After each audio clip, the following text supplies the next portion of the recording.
Okay, so, hello guys, it's me, Gaming Star here, and today I am back in another episode of The Greatest Attorney Chronicles. The greatest attorney to resolve, or Chronicles, whatever technically counts. Last time, we had basically done the investigation, the final investigation of Memoirs of Kokoro. This time I'm going to go ahead and do the trial.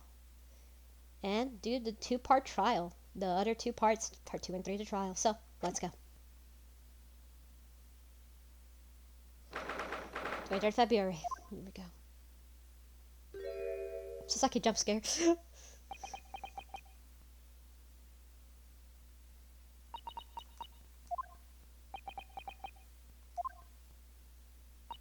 This is it then, Mr. Naruhodo. Yes, it's time to put an end to this now. The miserable curse of plaguing Mr. Natsume to everything. And in my own small way, I should do everything I can to help you. I always appreciate your job, Mrs. Sato. So free! Sasaki! Selfish! Sidelight! Ah! Good morning to you too, Mr. Natsume. Good morning! Good morning! Look up to the Mr. Naruhodo Esquire! Listen to you two chatting away heavily as the main player today, Charles in here! Why would you do that? Why? Oh dear, we didn't mean to cause you offense, Mr. Natsume. I thought perhaps because your eyes shut, tightly meditating, finding inner calm. Seemed to find the wrong disturbing you. I was waiting! What's the matter, Mr. Natsume? You seem different somehow today. Why, naturally, that's because I've attained spiritual enlightenment. The path of literature, you see that you're here to discover one knows death. Or such like. This was my conversation I was hoping to find, so I have my eyes shut. I missed the signs, I'm afraid, somehow. You have to forgive me. Hey, you mustn't talk your path to your death, Mr. Natsume. That's just an example! Oh, yes, there it is, intercom. You barely came to see me at all yesterday. You abandoned me, returned to your beautiful Waslow land. We've been agreed for a week yet. Yes, anyway. I attended everything straight in court today. I turned to cover the truth. I actually reached an important decision myself. Oh, what sort of decision? I shall fill you after the trial. Alright. It would seem Mr. Sholmes isn't coming today after all. It's a very clear, clever message, I think. My dear fellows, you must win the battle on your own merits. It's a very clear message, I think. As though we're sleeping again. The great detective, my arch nemesis, Lady stay away, if you ask me. Defendant, your legal representative. The trial's about to begin. Make your way to the court immediately. Alright, let's go. Today, once again, we face the Reaper. And when the Reaper stands to the prosecution, the defendant's fate is sealed. But I don't believe in the legend anymore that leads to Takison's curse. The truth is hidden somewhere, and I won't let that escape me. I have to keep believing in my client, to keep fighting to the very end. That's all. Alright, here we go.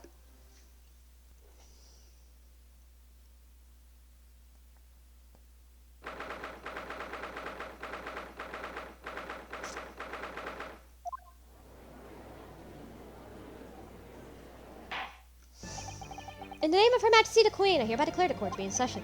I call upon the counsels for the prosecution, defense, and declare the villains to proceed. The prosecution is ready. Yes, the defense is ready. Very good. And now upon the 6 ladies of the jury, chosen by law to represent the will of the people, you proceed. Absolutely, justice will be done, you mark my words. I feel obliged to stay. I feel especially ruthless on days when my hat's sitting just right. Oh, I wonder if you adjust my hat for me, and please wear as you like. They deserve to die if you ask me such gas fees on this for the man at all. Look, I said it yesterday, I say it again. I don't have time for this. I got my own problems.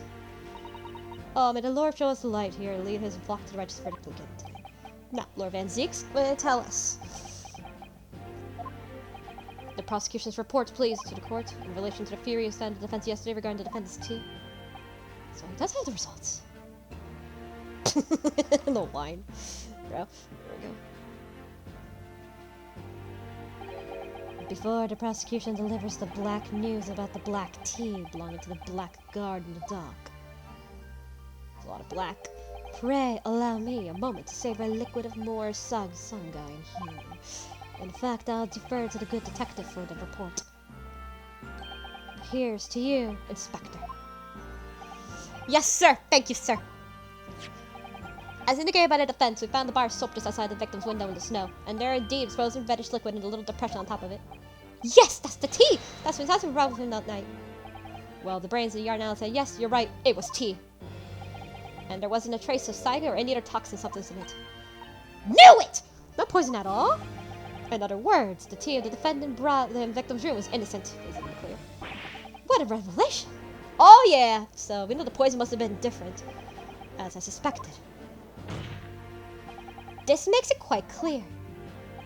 The defendant, Mr. Sakina, says, blame is here! My learned friend is jumping to conclusions again. A typical Nipponese reaction. What?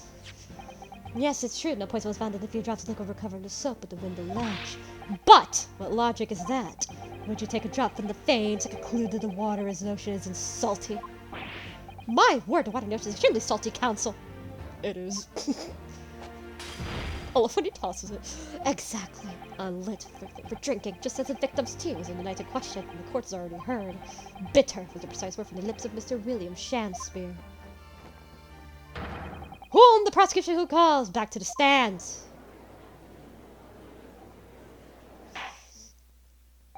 Very well. I'll uphold the prosecution's request. Mr. Shakespeare. Yes, it sounds like we're gonna have to another conversation with our theatrical friends. Bailiff, show Mr. Shakespeare to the stand. Oh, great, this dude. Great. Hi, bitch. Mr. William Shakespeare, the victim of the despicable crime.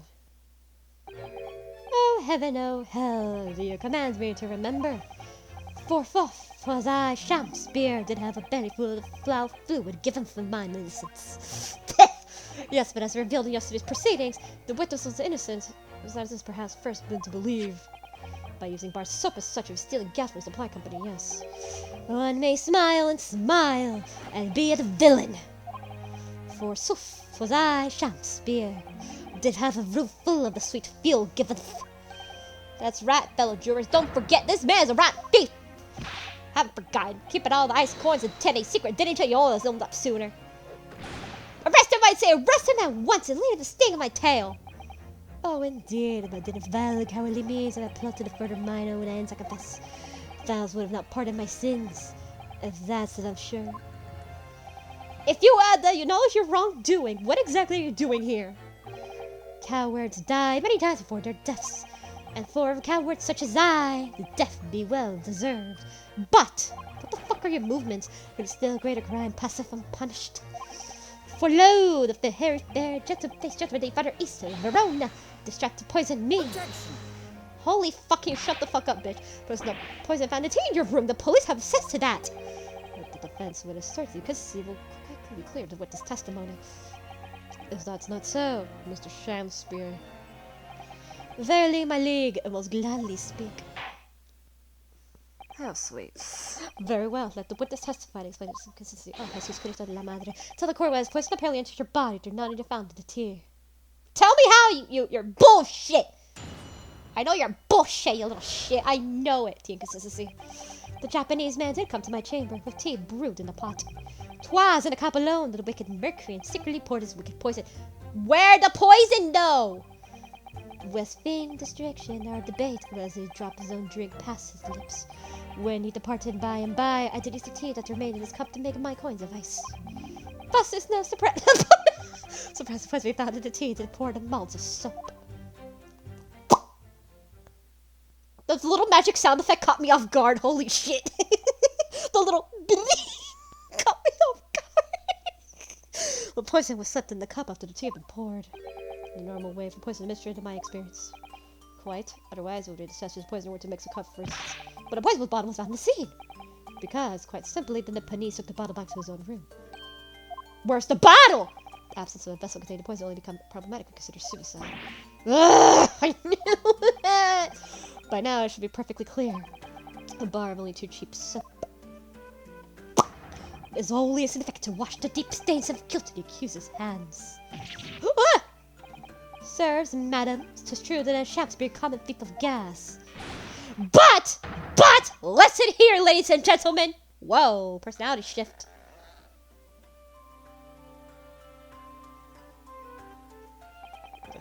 Wherefore the lie? Verily, I have no cause, I have naught to lose. Oh, let me see here. Let's check out the teacups. Okay, teacups are used. There's no tea ring inside Mr. Natsume's cups. Look at the lips. Just look closely at the lips. You can see there's a lip mark. Notice that there's lips mark on both. That's important for later. Well, I do declare. No, don't vote for shit! Thank you for your testimony. He's an actor, but not a good one at that. Proceed to continue cross-examination. Yes, my lord.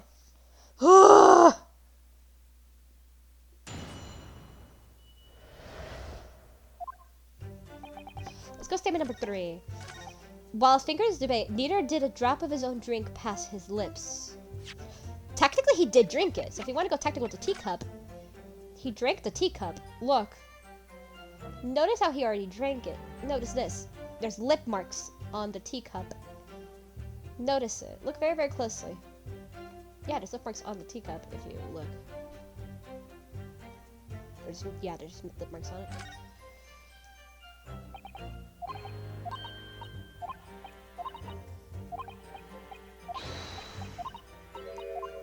If you look closely, you can actually see that, like, that there's lip marks. Look.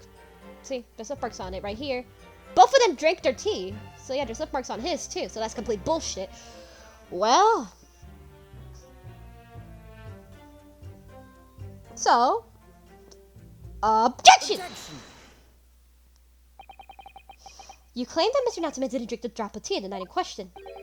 But that's impossible. How couple-logic? What is a ye darkly clad fiend? The two teacups from the scene, one used for the victim and the other by the defendant. You have clear difference between them. One that represents incomfortable proof! Incomfortable? What difference? Look at the inside of the cup. Just here, there's a clear visible ring. Yes, a tea ring. Commonplace enough. Indeed, such stains occur too rarely when leaves the tea cup for a while. And yet, Mr. Natsume's cup has no such ring. Good lord, you're right! It's completely clean! And pretty, sir, what makes foul of it? Exactly what Mr. Natsume told the court yesterday. The Japanese saying he quoted, drink the tea. What? That's right. Yes. The jittery Mr. Natsume was true to his usual self that night. He drank his tea in no time. If, as you claim your testimony, he didn't touch a drop of his tea, a ring would have developed on the inside of his cup as well. After several hours, the tea was left standing. But, in short, Mr. Shamspear, because you're a sham, you clearly lied to the court. Get me tonight. I don't know what that word is. Objection. Well, he's drinking his cup. As a rule, I fill my hollow chalice up to 7 times during one trial. You might want to keep that information to yourself. Up to 7 times in one trial. God damn, you've been drinking that, like, constantly, dude. Yet on occasion, tedium distracts me, and I pour more times than I intend till the bottle is dry. Your drinking habits are fascinating but irrelevant. On the contrary, they illustrate the fickleness of human memory. To William Shamspeare. Yes, my league.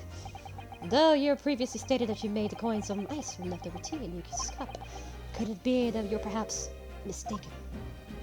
Could it be that, yes, perhaps there was some tea remaining in a small teapot left at the scene? That wine all over the goddamn the bench affected dead from your memory until now. Oh no. Faith, my league, if thou art a magician, for verily 'tis those and divine my own eyes that night. What? Fortooth, I was mistook. I did plan to use the tea from the Japanese fellow's cup, but lo, when I looked, 'twas empty. It was to use the dregs of festered teapots as my league did suggest. Then why the fuck are there lip marks on your tea? And you just suddenly remember now that you made a mistake before? Are you supposed to believe that? Objection. People's memories are imperfect, my learned Fred. That's why I rely on evidence instead. That's true, but in any case, it makes no difference, so my fingerprint skills be unreliable sometimes. The victim's most recent testimony tells us 2 things to note. Firstly, that the poison was put into the victim's teacup only, and secondly, that the spoilt cup was not the source of the insect ice coins that would bewitch this court. The prosecution makes a fine summary of the facts. Furthermore, the testimony remains valid and it fully supports the established facts in other words. Oh shit. Well, we're kinda fucked, aren't we? The inconsistency claim by the defense simply does not exist. No! What does this mean then? I do declare it means there is no issue with the gas thief's testimony. Apart from the bit of the feeding gas, obviously. My lords, ladies, and gentlemen of the jury, I do solemnly swear After I did dine the grub's grubbery a la house that night. Naught did pass my lips, but the black tea given me by the Japanese, whose back stooped as low as death. On what did you dine, sir? Why, I did partake my favorites. Soap, a broth is what I call soap, and a leaf is what I call salad. It's soup! Oops! I misread it! It's soap! It's soup, not soap! I misread it. I thought he was drinking soap. I'm so stupid. It's soup, not soap. Soup and salad. And Sylvia's menu as establishment where it was served. But you guys will give us some thoughts to make as men. Willie's suffered a punishment to seem fit to serve as a wicked thief of gas. But I pray ye wise and noble fellows ne'er forget the simple truth. Oh my god, you fucker. The one thing is in another. Why you guys fall for this motherfucker? Ah! Jurazah, your humble servant Sham Spear doth entreat you. Punish the Japanese fellow for his sins.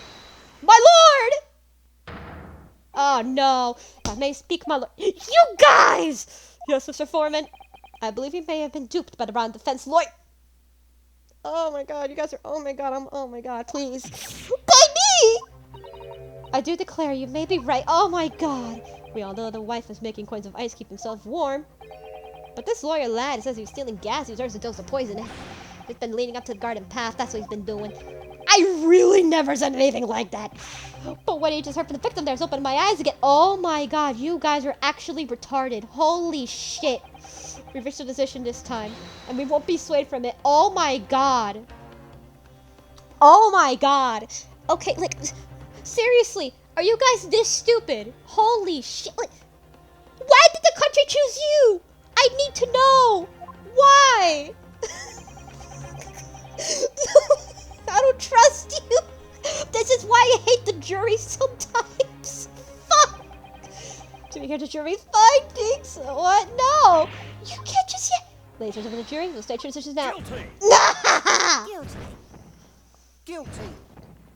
Guilty. Guilty.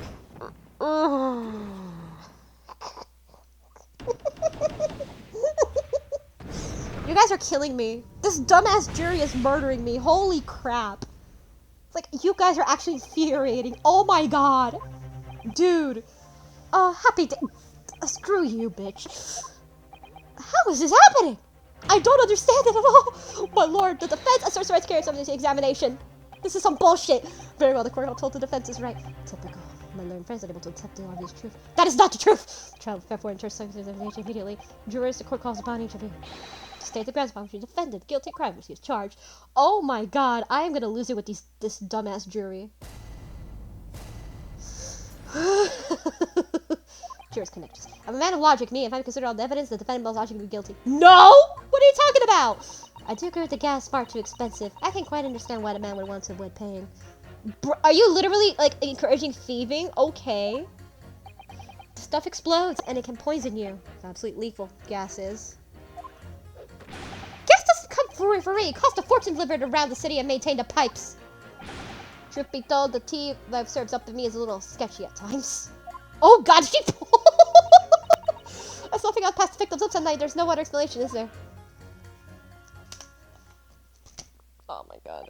These are all dumb arguments. Oh! Do I feel that perhaps personal opinion about gas and supply has influenced the decision somewhat? Yeah, that's what I think! But never mind. No, you really should mind. The truth is, our counter-argument wasn't as sensible as we hoped. Oh, sweet mother. She was poisoned, but there was no doubt of that. Then how are we supposed to turn this around? A different kind of poison. Maybe he poisoned because of the pipes? Maybe because he was trying to, like, use the pipes somehow to, like, put gas like he did before? We just established a method of which Sham Spear was actually poisoned. That wasn't tea. Only helps obviously the core is inconceivable. But the surely most possible stage, you know, gas can be poisonous, so you know what I'm talking about. Management is not submit will be found guilty. You guys make the stupid decisions on the planet, holy shit! Council pursues somebody to the examination. God damn! And put that stupid smug smile off your face, you piece of shit of a human. Holy, I am gonna lose it. This jury! Most inferior jury I've ever seen! Alright, 1, 2, 3. Gas doesn't come for free. It costs a fortune to deliver around the city and maintain the pipes. Hold it! Can you please refrain from talking about the gas? There's an all-out attack underway here in the case handed notes against my company's gas. They're supposed to sit here and take it, I am? I don't think so. she's really buzzing now. All I've heard about the wonderful fuel of explosions and poisonous. What about electricity, huh? What about getting electrocuted? What about that? An explosion here and there. It's nothing in comparison. I'd rather get electrocuted than explode. I mean, to be fair, okay. I mean, to be fair, I would rather get electrocuted than being exploded, if I'm being completely honest here.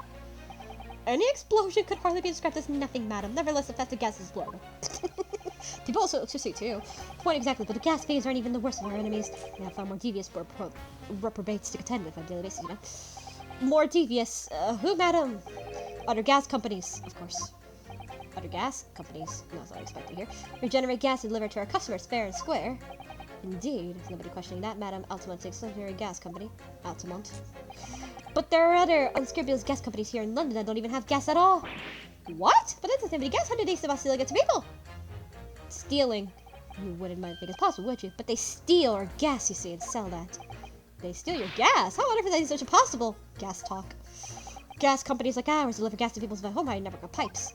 But these devious reprobates secretly disconnect our pipes and divert gas into their own rotten pipes.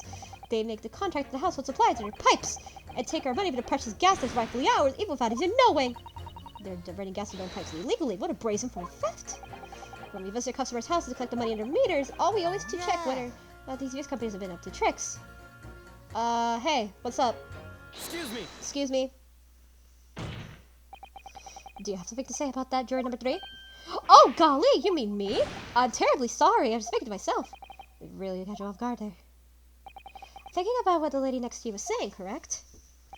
Well, yes. I just got a little riled up about it recently, you see. Go on. I also had the gas worker visited my house the other day to investigate the pipe work. We need to ask if your cooperation will be carried out a secret check of your property, sir, the fellow said. So I let him in. And do you know what he did? I'm afraid I have no idea. Please tell us. He proceeded to take one of the lights out of the walls. Then he grabbed the exploded mouth pipe and started blowing into it. I think we found out. I think we know. What do you think you're doing, young man? Giving away company secrets there. Oh, please. Everybody knows that. It was near death. But it was near death for me, I can tell you. What do you mean? I'll explain, if you don't mind. Sure. Explain it to me. I said before, these unscrupulous other gas companies connect their customers to our pipe network. Yes, but how do your blowing pipes come into it? Obviously, there's a gas in his pipes, and it's fairly low pressure. By blowing air into the pipe, you can make the pressure drop temporarily. And if you do that, and the lights connected to the same pipe will flicker for a moment.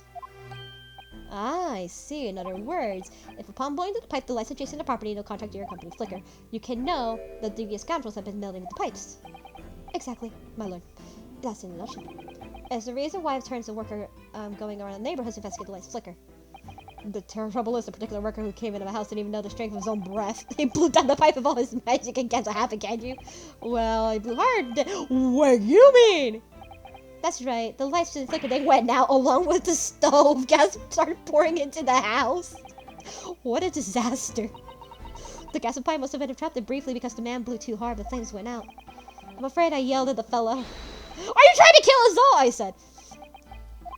So by disconnecting the lamp belonging to the exposed gas pipe, it's possible to extinguish lamps as both connected to the same network of pipes. But then the gas starts flowing again and just slips into the room.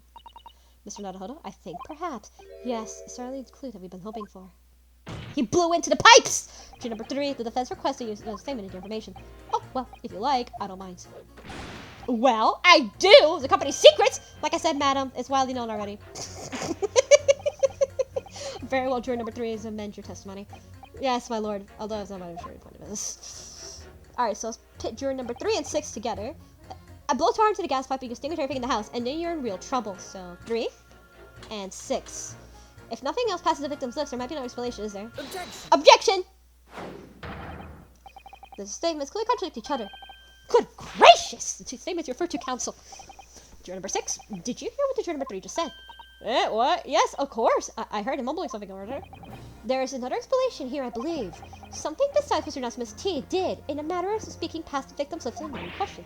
What? What explanation? I wonder, did the police check the mouth of the gas pipe feeding the wall lining the scene? If you see there's any traces of poison there? I was curious to see what the blundering would result at the time, but the mouth of a gas pipe? Scotland Yard have enough to do without exploring such irrelevance. What? What a piece of work is a man! What are you going to say, Mr. Shakespeare? But speakest thou, pretty, so strangely strange. That is I thee, sir. I don't think quite clear, but let me put it another way.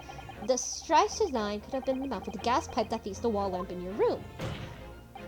And that is how the poison came to enter your body. Good lord! They are tasty, then gas pipes, what they say. Or is it a gentleman suggesting the poor man was so desperately hungry he tried to fill his belly with gas? Perhaps no actress will perform a kiss scene with him. For shame, madam, speaking in a fancy. I assure you I'm not a buffoon, I've kissed pipes! Objection! This is no summation examination. This is farce. The prosecution will not stand for any more of the learned Nipponese friend's conjecture. You just gotta not go out of the wine. To begin with, the lamp with the victim's room is high on the wall. In order to place the lips and feet, you have to be a contortionalist. These are empty assertions. I'm supposed to prove the man didn't see. I love how he just. I love this. Okay, I love how he just does this. I love how he just goes like, pour, like, you know, throw wine, throw the wine into the lamp, then get another cup, do it again, and then do it again. I love that. God, that is so funny, dude. It's true. I have proof that Shakespeare put his lips in the pipe. However, we can say for certainty there are multiple occasions. Mr. Shakespeare has been doing something in front of his lamp on the wall. They have evidence to prove it. Alright, you've got our attention, lad. It's like super sure. So what I see the evidence in. Now it was jury's ear. Let's see if there are two count. There's proof that time and time again. This is in front of the gas lamp. Take that! Handprints on the wall. What the? These are, wait, what are they called? Yes, skin prints. They were found at the scene. Skin prints, counsel. Never heard of such things. The jury minister served whatever not permanent fingerprints evidence in court, however. My lord, this is an exciting new forensic technique developed by the great detective Mr. Herlock Sholmes. It reveals all the places that Mr. Shakespeare touched in his room. I've never seen anything like it. I mean, it's black magic, isn't it? Well, if anyone could invent something like this, it's a great Sholmes fellow for sure. I agree. The mouse edition of engineering films was quite fascinating. We found skin prints of any place you could accept on the table and on the costumes. But, this is an interesting one, however, Mr. Shakespeare also appears to have been touching something very unexpected places in his room. The wall, for example, here. Around the hanging picture there, indeed, it wasn't visible. Well, I wonder, could we appreciate autographs? At first, it might call it's about the same. However, imagine setting your hands where the prints are, and you would find yourself directly in front of. I don't believe it. The pipe. The gas lamp. Though the reason why they did it obvious, it's clear that Mr. Shakespeare has regularly been standing with the hands on the wall in front of the lamp. Right, what have you been up to? You look crazy enough, though. I've asked the court to recall juror number 4's earlier statement. Me? What did I say? You said that blowing into the gas pipe will make the lights in the entire building flicker.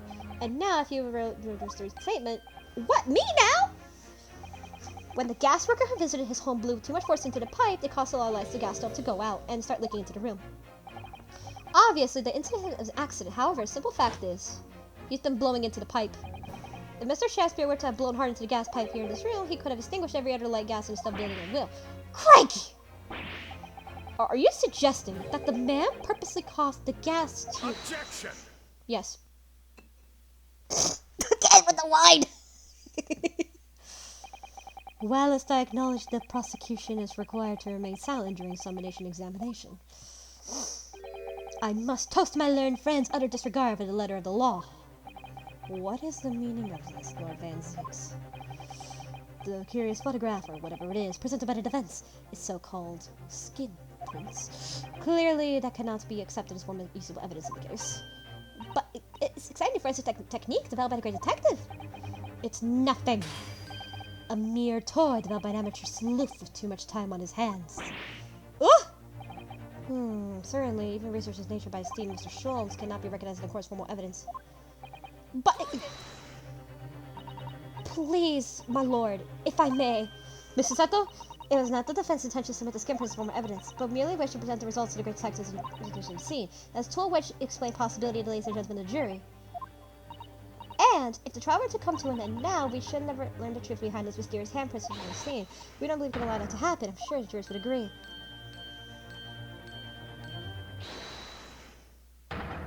You're right.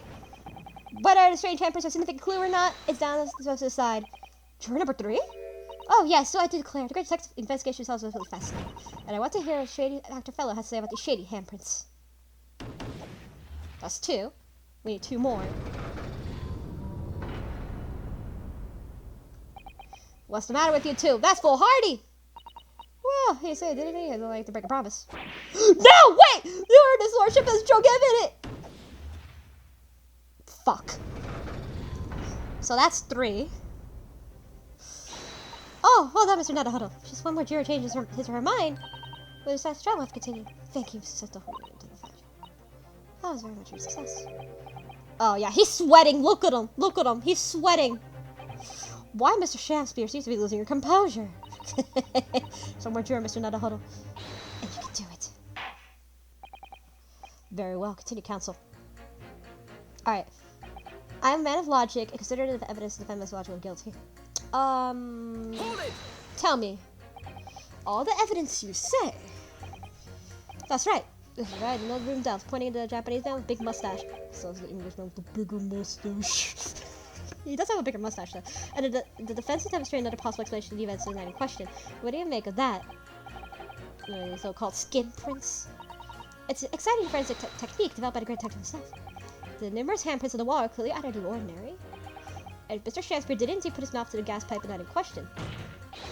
It can be denied that the possibilities of poison was. Well, yes, I wouldn't deny that lying in my mind.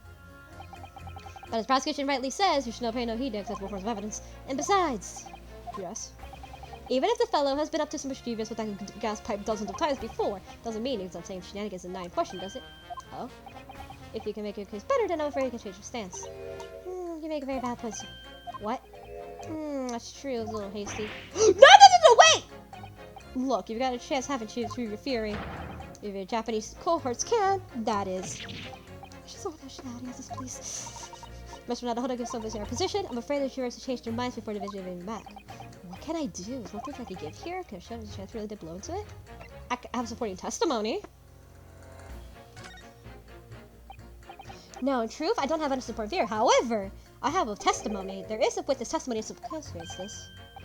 What's this, a testimony? It's an incredible witness testimony. Yes, it's all connected. Everything is linked. A person has revealed the details about the gas the Garrett residence. It's mainly Suzaki Natsume. Take that! Obviously, I'm talking about the defendant, Mr. Suzaki Natsume himself. The defendant! At the very beginning of the proceedings here in court yesterday, Mr. Natsume said the following. My lodgings! There's been a whole series of shit happening to my lodgings! Even on the fateful night it happened. When I returned to Mr. Shank's rooms, I lit gas stove and climbed into bed. Before long, the stove went out, and somebody tried to kill me! On the night in question, the gas in the defendant's room went out. So I asked the court, was that a mere coincidence? Or not? Good golly! This Shakespeare fellow blew into the gas pipe to make the man's stove go out on purpose. Now hold your horses there. What would have been that for? Oh, he's sweating. Oh, yep, we're getting to him. We're getting to him, boys. Mr. Foreman. What is it, man? We cannot allow judgment to be passed while that remains. True, I don't have conclusive evidence yet. However, you must surely agree that there's more to this case than meets the eye.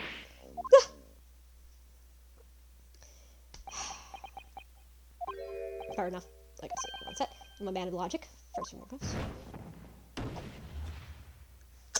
Well, we did it. So now we can get the trial to continue. Let's go.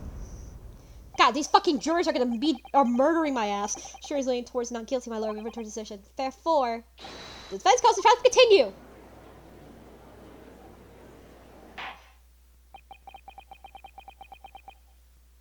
The defense rightfully indicted. The summation examination is concluded with a majority jurors altering their decisions. 2 jurors now called guilty, and 4 now not. Therefore, jurors' opinions conflicted and concludes this land. Hereby concluding the trial. Mr. William Shakespeare. My lord, how can thy humble Shakespeare serve thee? You are not humble.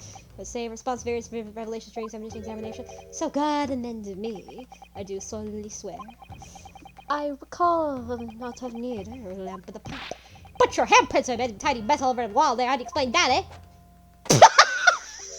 Bro! I am done with this. The dignity of the great courtroom has been sullied enough already. Juror number 5.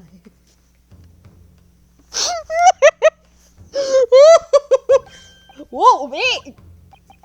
As I went to some pains to point out already, a print from self-professed detective's toy has no place in British court of law.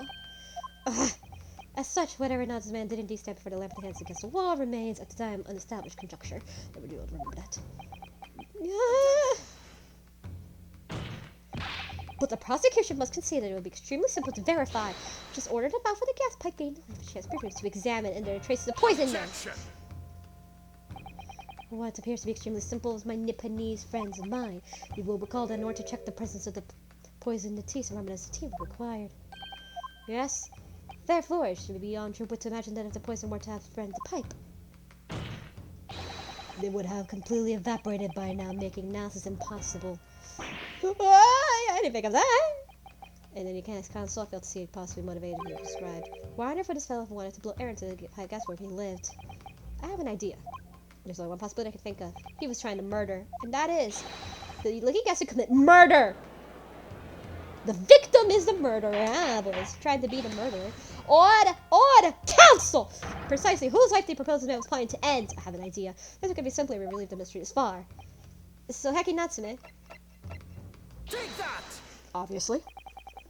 If the gas were out, it would be noticed immediately, of course. But gas stove, on the other hand, was sadly extinguished a killer without anyone noticing. I live around these parts myself, so I know what it's like.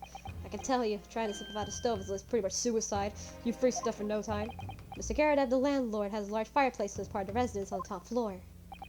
In other words, it was the landlord, but a fellow lodger whose life Mr. Shansby was trying to end. Outrageous! I'm talking, of course, about the defendant. Mr. Natsume isn't a villain in this case. He is the victim this man is trying to murder. Good gracious! Well, what do you have to say about that? Objection! The accused is actually the aggrieved. Interesting.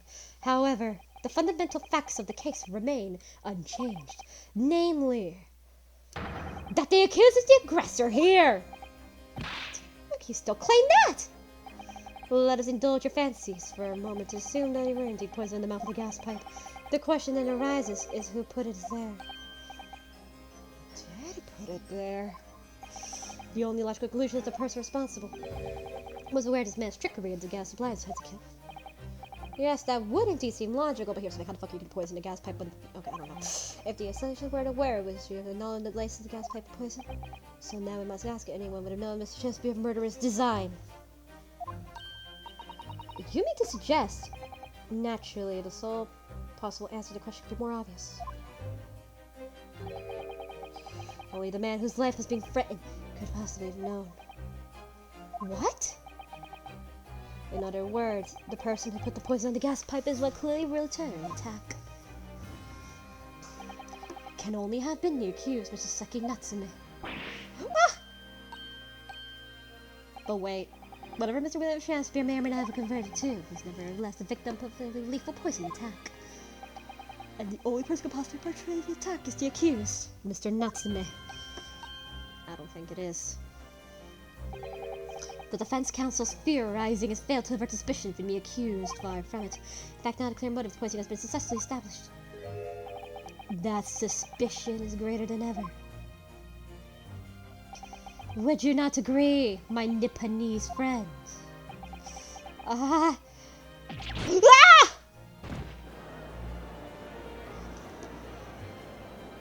Oh my god, we're fucked here. But I think I know exactly who the true culprit is. Remember? You guys remember the last episode? Alright, let me go ahead and tell you. You guys remember the last episode how you know, how like when we went to the hospital before, like, you know, like one time one of the hospital scenes, you know how like Miss Green and Chance were talking to each other and that Miss Green was like kind of like, I hope you died with that shit. Like, why are you still here? I hope you died with that shit. It's almost as if they knew each other for a while. There's a connection. So, I think it's her. But maybe I should turn around and rapidly.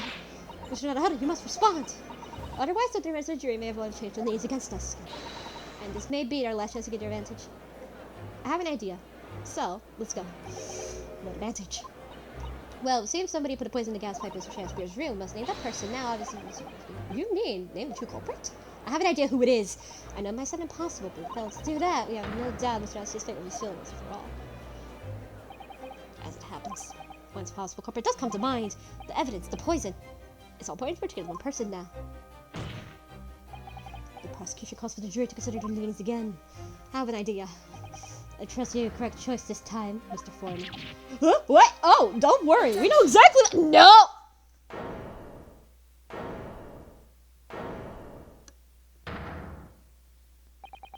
There is one other person who I believe could have been involved in all of this. The true culprit to this crime. The true culprit? Oh, I have a belief. A term found only in second-rate novels featuring third-rate great detectives. My Nipponese friend. But why not?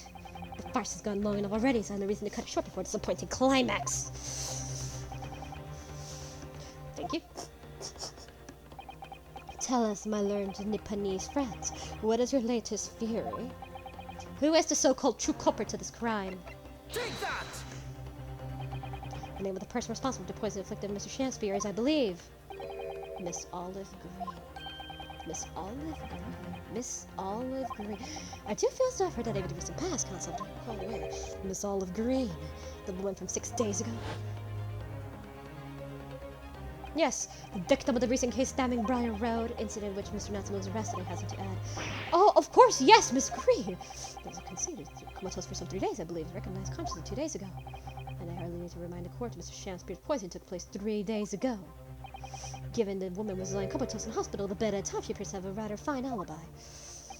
True, on the night an incident occurred, Miss Green was in hospital unconscious, so on the face of it seemed she couldn't possibly be responsible, but still. My colleagues and I visited Miss Green in the hospital yesterday, and we found her in possession of a bottle of poison. Good gracious, she had poison? And there is another fact that links Miss Green to this case as well. The defense requests that she be brought as a witness to stand in order to explain the details to the court. Tell me, Mr. Shakespeare. Oh, my lord, pray, what I bring? Are you acquitted with Miss Green? I mean, we did see... Okay, I mean, do you guys remember in the last episode, we did see a moment where they did talk for a little bit. Do you guys remember? Eh? No, never heard of her. Oh, but didn't you... But wait. You do know... But wait, you did have a picture of her fiancé? Did you have a picture of her fiancé in your room? Which is kind of odd, isn't it? A picture of her goddamn fiancé in your room. Odd, isn't it? I think perhaps it genuinely doesn't know her, at least not by name. As the voice of Her Majesty's prosecution here, I hear my word. We will see my learned Nipponese friends farce through its conclusion. I appreciate that. The prosecution requests a short recess, my lord, in order to subpoena the witness and bring her here. Yes, Miss Olive Green. Indeed, my lord. 1 hour should be sufficient. Very well, I grant the request. Excellent. I hope. The defense has made most extraordinary accusation, I must say, but at the present time, I feel the prosecution's argument remains likely contested. Accordingly, I'm afraid the defendant has culpability remains sole subject to court's attention. Thank you, counsels. Your gazebo court is adjourned. Woohoo!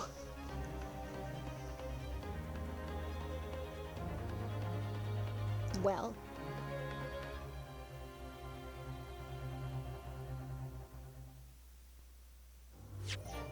So let's go ahead and save, and we're gonna start the final part of the trial. Besides, this part's actually not that long. It's pretty fucking short, so, yeah, let's start, shall we? Besides, we're almost over with this case anyway. This is the final part of the case, so let's go. Final part of the trial. I was gonna say for an episode, but why not, since we're here. Let's go. Joyful, jubilant, jumping, jacks! Oh, Mr. Natsume, I'm so pleased for you. Local City Mr. Nordic Esquire and non-local judicial assistant Miss Mikatoba Esquires. Now, finally, a long last, there can be proof. Proof that I'm innocent. Proof that he's innocent. Ah, good morning, my dear fellows. Ah, Sherlock Holmes! May you drink this tepid tea and fall over silent. I thought the tea was innocent. Oh, that's funny, dude. Oh, Mr. Sholmes, you came. How wonderful. Oh my god, dude, please. Please, save your decision. I know what you're thinking. What about the poison? Good morning, he says. It's very nearly time for luncheon. Your scar is written clearly across your faces. Nobody said or thought anything of the sort. The truth is, I was determined that today would be dead today, as sleep seduced me last night. I thought, you were tired. Tomorrow, for once, I shall not oversleep. I rise early, present to the courts of my companions. Such spirit and determination has a beauty all its own, does it not? Oh, yes! And then I began to muse on the subject. Why do people oversleep? I required. Why time after time do it make the same foolish blunder? And the answer came to me once. It's so delightfully simple. People oversleep! Because they sleep! Well, is that not an insight to the matter? Oh, yes. Upon which realization I attempted this experiment, I didn't sleep a wink at night. And the results, by first light, I was exhausted and began to be soundless with drowsiness. Shocking. And so the conclusion of last night's experience is good night's sleep, and sleep is quite essential. Yes, I think most of us probably knew that already. What I proposed, I proved an experimentation on a dear fellow scientific method. Yes, one more thing. You remember this? The poison! Ah. Yes, of course. It's the poison that Miss Green was about to drink at the hospital yesterday. Oh, you didn't manage to. It was a laborious task, the bottle was near empty, but such convenience does not hinder Sholmes. So, what is Kokoro? Let me see. I managed to confirm that it contains strychnine. Let me see. What is that poison even supposed to be used for? I want to know. Let me look it up real quick. I want to know what it's used for. Strychnine. It's a neurotoxin. Okay, so it's a neurotoxin. Okay, here we go. So let me see what it is. Alright, so let me see what it is. Okay, so I'm looking at it. So I was right. Perhaps, though, of course, no circumstantial evidence is proven to be. So it's a highly toxic, colorless, bitter, alkylate. It's not even colored; it's like colorless. Used as a pesticide, particularly killing small vertebrates such as birds and rodents. So it is used to kill rats. So it makes sense that it is to kill rats. And absorbed through eyes or mouth causes poisons, which results in muscular convulsions and eventually death through asphyxiation. I should leave the bottle in your car now, but licking the inside of the neck is not recommended. What, did you lick it? Slow-acting poison. Strychnine inside. It's no longer used medicinally. It used to be used for medicine. So it used to be used for medicine. It actually makes sense why the doctor had it. Longer used medicinally, it was used to circle small doses to strengthen muscle contractions, such as heart and bowel stimulant, and performance-enhancing drug. The most common source is seed from the seed scars in nuts forms of a tree. So it is actually so it had medical uses in the past. It also has an antidote possibility. So it was basically used as a medicine. It used to be used as a medicine, but not anymore. It used to be used though. Can I have a word? Oh, hi. So I used to be as a medicine. Huh, interesting. Kristen, how good of you to come. You don't take this shit up, you know. Forget it. Wait a minute, Inspector!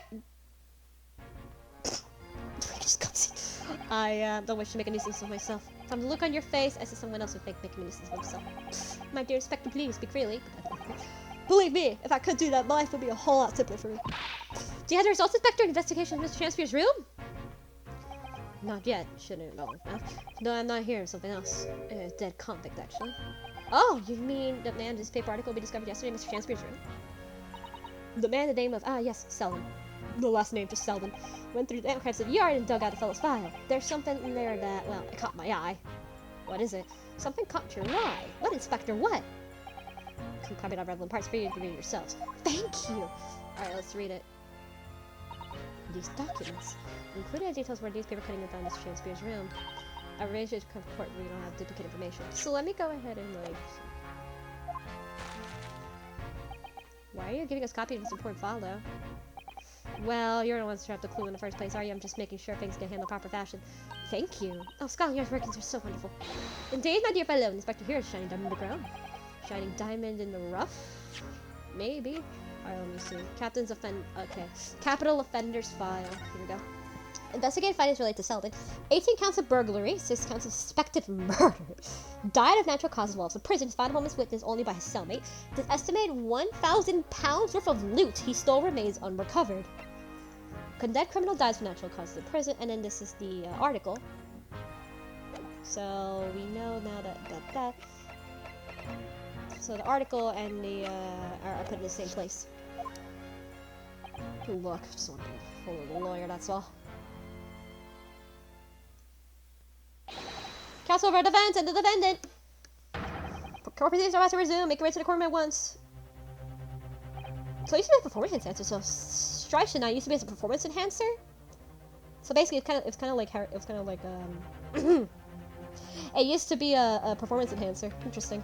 The more you know, huh? The more you know. It's interesting to know. By the same interest in the public gallery, not nodding necessarily at all. Thank you, Mr. Schultz. I'm rather tired of seeing Mr. Mustache's flooded tears personally, so best of luck to you. Look, Mr. Esquire! Yes, Mr. Matsume. It's time, is. Yes, this is it. Miss Olive Green and Mr. William Shakespeare. It's gonna be a final battle. I wouldn't really have a say Soseki-san until I've exposed the whole truth of everything that's going on. It's going ahead now. You can do it, Inosuke. You have to.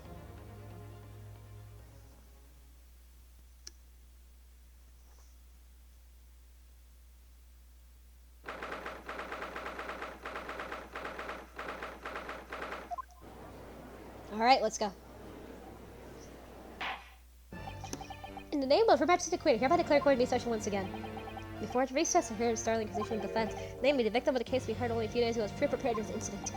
A reckless, rash, and prejudiced charge of wrongdoing in my opinion, my lord. However, the prosecution has tried to extend every courtesy to the amateur newcomer dubious Eastern Shores. Thank you for that backhanded consideration. A rather cold assessment of Honorable British Prosecutor, Miss Sir Lord Van Zeeks. The witness is presented and ready to take the stand.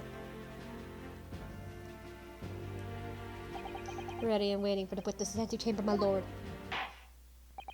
Very well. Bailiff, bring the witness in!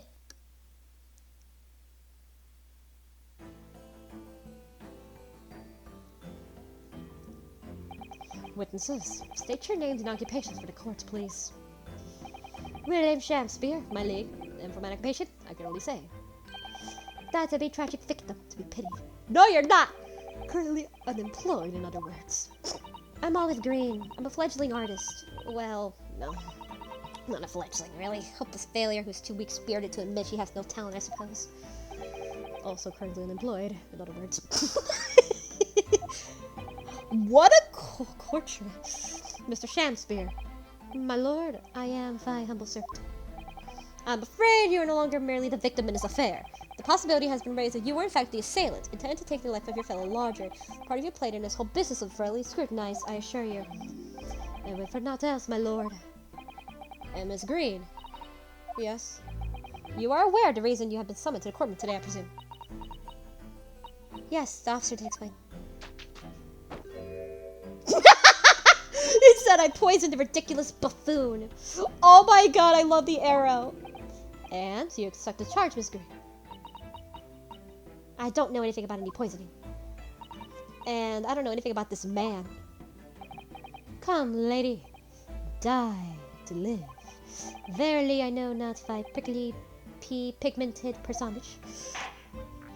Very well. Let's proceed with the matter at hand. That being to search out whether or not Miss Green has any involvement in this affair.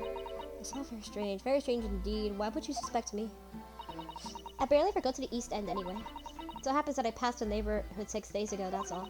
On the same night that this man was poisoned, I was still in hospital fighting for my life. Yes, having been unfortunately caught up in the incident in the street outside Garrett household. the marital problems. And it's sent to render you unconscious for some 3 days. How does that happen though? Like, the knife is... I was stuck in the middle of a back and my knife down. Not my fault on my own. And now I'm under suspicion? What are the relevant things I'm suspected of? It's all very disturbing. Energies may have spent worrying about random knife attacks I feel, Mr. Green. At this point in time, all that appears to connect you with you and Mr. Shakespeare lodging to Briar Road since 6 days ago. That's why we would like to testify formally about exactly what happened. Oh no, the incident 6 days ago? You mean you want me to relive the awful incident? Fortunately, yes. Please tell us what happened that day. And of course, I'm interested to hear from you about your movements that day too, Mr. Shakespeare. Eh? But what happened 6 days ago has nothing to do with me being poisoned. It's important. It's very important. Let us proceed then. The witness will present their former testimony to the court on the subject of the incident that took place in Briar Road in the evening of the 17th of February. These two are connected. That's for sure. We know that for a fact, considering that they did talk, so... She's lying, they're both lying. We know that they know each other. It was 6 days ago, at about 5 p.m. I was walking along the snow when I was suddenly stabbed in the back. Coincidentally, it happened to be just outside the house where the men in this case had their lodgings. I was tired of and Eve, which thou speakest of, has bestowed me supper. It was super time I've been in the area. I had a little matter to attend to, that's all. Anyway, I was admitted straight to the hospital, so I knew nothing about all the business. Yes, second incident inside the week, I believe that aptly described as the haunted lodgings. Can only presume this most unfortunate coincidence. Meanwhile, you say you were not in your room, Mr. Shamsby. Twice the following morning did awake and learn the dire events. Mary, with a commotion, the officers of the law make a floor above mine. When Sasaki-san was arrested on suspicion of attempted murder. Twice. I suspected there is nothing connecting these two witnesses have stands. It's true, the same as though related at first glance, but I'm not so sure. There's something lurking in the shadows here. I feel certain of it, and this is my willingness to expose it. Counsel, you may not cross-examine these two witnesses, you wish. Yes, my lord. These two are connected. We know that for a fact. Alright, let's go statement 4.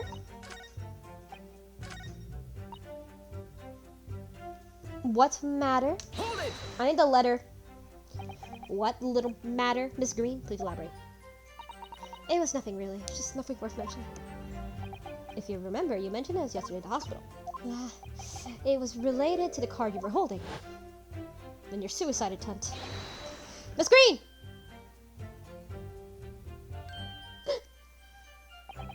What was that? She could have hit something behind her back. The poor little rat. Rip. Her breath. From my memory, I believe the card contained a note to read. I have information regarding the death of Duncan Ross. What is the matter? Does it nothing to do with Duncan? Oh, you reacted. Excuse me. Excuse me.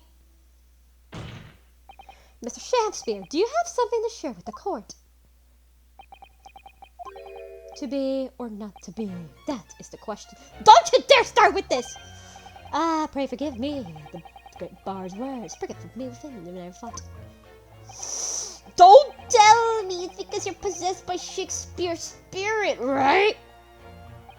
Hearing Miss Green's words a moment ago seemed to make you think of something. Something of relevance, perhaps? Yeah? Well, nay, sire. 'Twas nothing at all.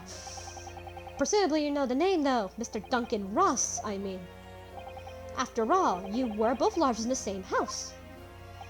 I would prefer, but sadly, nay. Not lodging below the Capuchin, sire. My lodging fellows be really known to me. So you haven't heard of him, even though he passed away in a room just one floor above yours.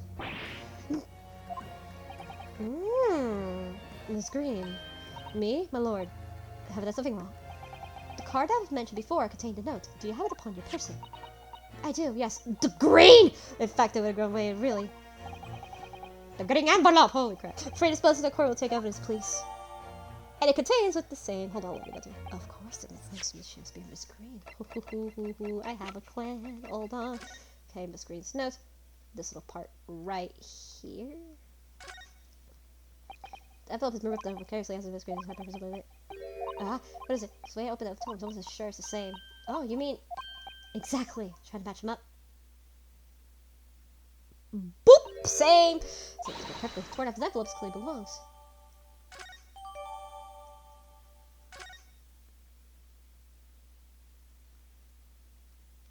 We got it. Alright. Mrs. Duncan Ross! No. David, that's why you please, Miss Green. Okay, so now that we have that, do that. That's important. So then, anyways, I made it straight to the hospital, so I knew nothing about the business. So, let's see what we got. So let's go to statement 3. At the tavern of the eve, which just I'll speak as if it's for the supper. Hold it! A tavern, you say? Which one? 'Twas the Slug and Salad where the tavern. 'Twas the jewel of the East End. I have a plan. A little suspected of you. What do you mean, Lord Van Ziegs? The Slug and Salad offers unusually fine dining for the locality, at least. Not an establishment you expect to be patronized by a man with not even a crumb of bread in his room. That's true. It's true. The menu lists premium crust of bread and glasses of water and different levels of cloudiness. I would expect the grubbery in the local vicinity to be more appropriate for your means. Yeah, that is true. It's really weird. Watery soup and mushy peas, or rather, soupy water and pea-like mush. All equally appetizing. I just want to try some water at a different pub. What's wrong with that? How different can water really be, actually? Actually, hold on. Actually, in where I live, there's like this. Ugh. Okay. Okay, let me tell you guys what this disgusting water. God damn. Okay, so let me tell you. So like in Florida, there's a brand of water called Zephyr Hills Water. It's out in Florida. There's a brand called Zephyr Hills Water, and Zephyr Hills Water. I hate it. It's disgusting. I would rather drink sink water from Puerto Rico than that shit. It is actually disgusting. God. So yeah, water can be different taste. So yes, water has different taste, and I know this because that's why I'm not a fan of Zephyr Hills water. Like seriously though, whenever I have I only drink Zephyr Hills water if I'm like super fucking thirsty. If I'm like super fucking thirsty and like nothing else, then yeah. But I would never drink it unless I'm like super fucking thirsty and there's like nothing left. And it's local water. It's disgusting. Oh my god. If you know what I'm talking about, you know what I'm talking about. It's disgusting water. Like Zephyr Hills. It's called Zephyr Hills water. It's from Zephyr Hills, Florida. I get it. So it's like it's from that area. So it's like it doesn't taste good. It's actually gross. I don't like it. No, I don't know how people can deal with it. It's disgusting. Or perhaps there's more possible explanation. A specific reason why he had to go to a particular establishment. Agreed. The fact that today, all days he died in a place and normally this. Some Shakespeare's actions today incident 6 days ago sounds suspicious. I wonder if the evidence explains this. Present evidence. I have it. Mr. Shamster? Disgusting Zephyr Hills water. I would never drink that water. Again, that is disgusting water. So like, if you ever go to Florida and you have Zephyr Hills, taste it and you'll know what I mean.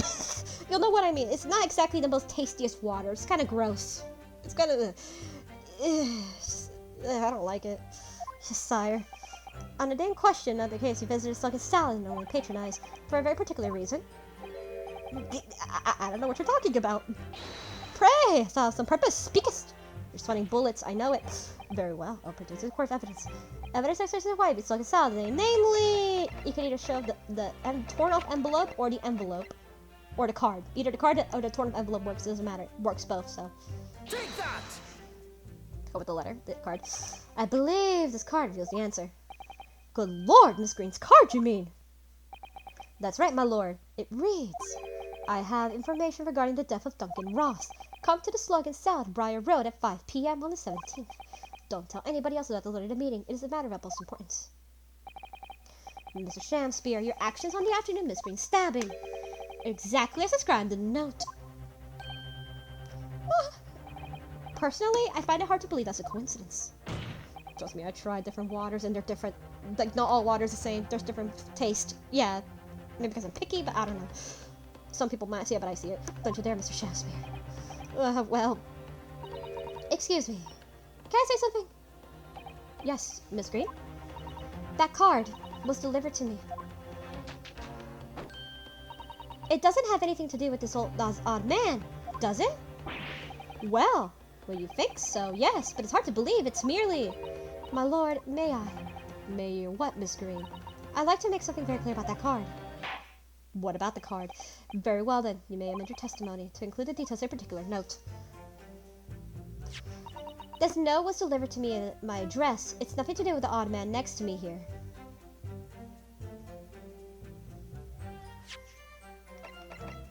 Objection! The day before the incident, exactly 1 week ago now, this note was delivered to your address. Upon carrying out the instructions in the note, you found yourself in the hospital. Yes, I did. It's terrible. Everything that's happened to me. Yes, it's terrible. If it's all true, that is. What do you mean? Miss Green, have I looked at this? It's torn off at the end of the envelope. Oh, is it? And it so happens that it fits together perfectly with the envelope that you received.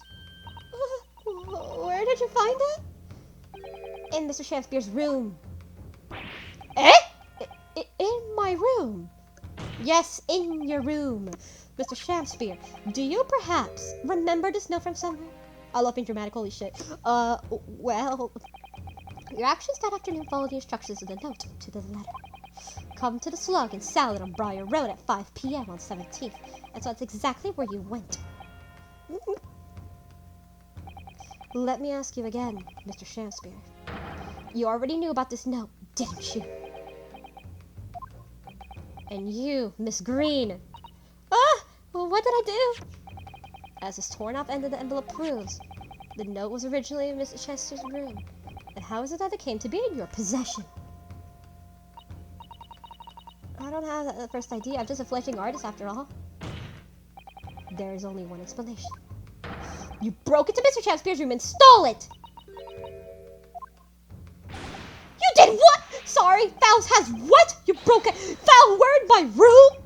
What on earth do you want with me? It would seem that both witnesses need to testify again. Oh, Miss Green. Yes?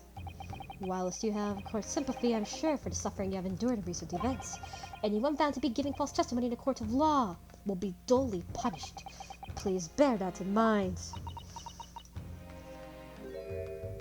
Yes, I know. Very well, the witnesses, you'll give formal testimony again now.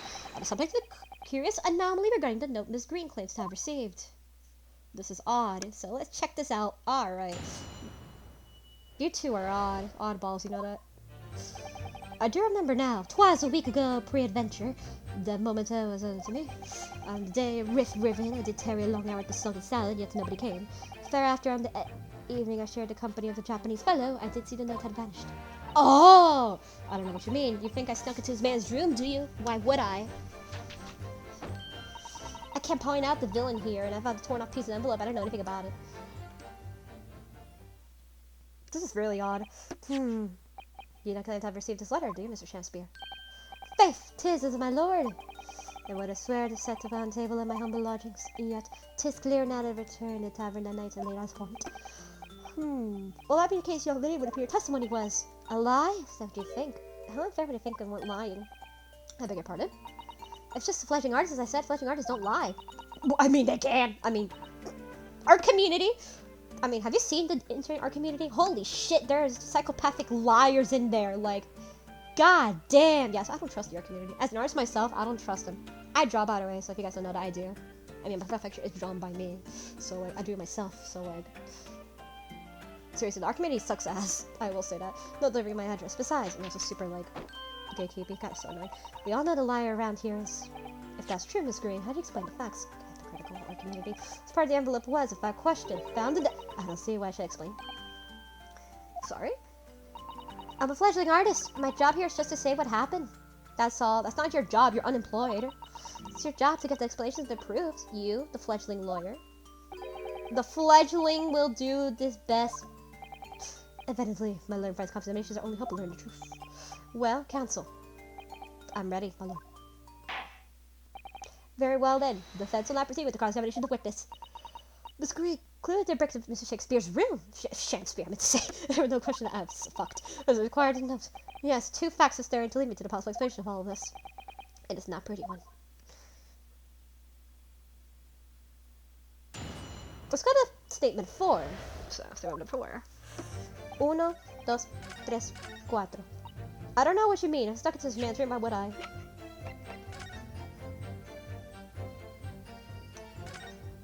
The bottle of poison. So, the bottle of poison which has strychnine inside. Objection! Objection! Yesterday at the hospital, you saw this with this bottle, and though the contents spilt due to the course of the meeting, a small quantity remained. According to the defense's independent analysis, Mr. Sholmes' chemistry said, the liquid was still in the bottle and was identified as strychnine. What? Strychnine? The very same poison that afflicted Mr. Shakespeare. Oh. Miss Green, you broke into this man's lodgings for one reason, and one reason alone. To cover the end of the pipe that feeds the gas lamp in Mr. Shakespeare's room with poison. Can this be? You broke into my room to... It may seem incredible to the court, but from the remaining clues, there's only one logical conclusion we can reach. The person who attempted to take Mr. Shakespeare's life with poison was you, Miss Olive Green! Oh dear, oh dear, oh dearie. Me!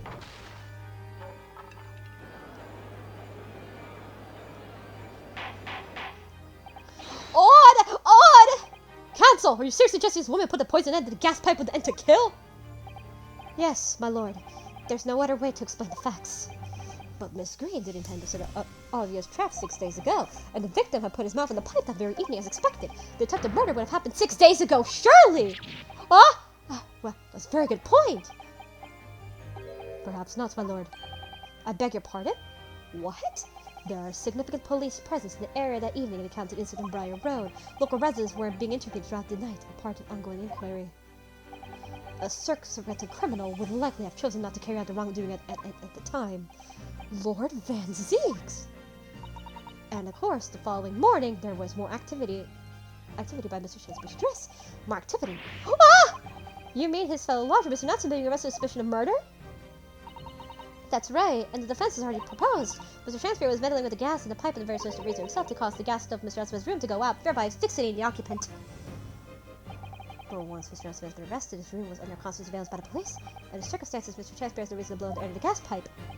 His intended victim being in a prison cell.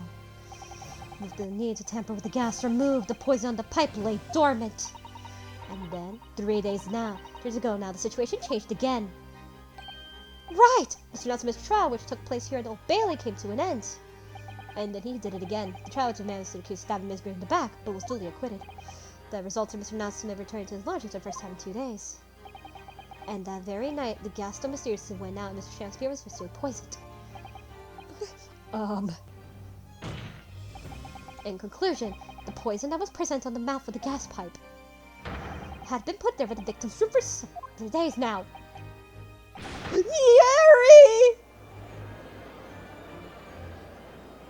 Dear Mary, Ana Maria, with the new understanding, it becomes very clear that this letter was a part of the plan.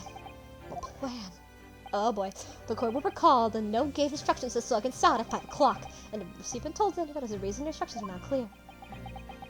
The lodger would not be at home at the stated time. To make sure I wasn't home?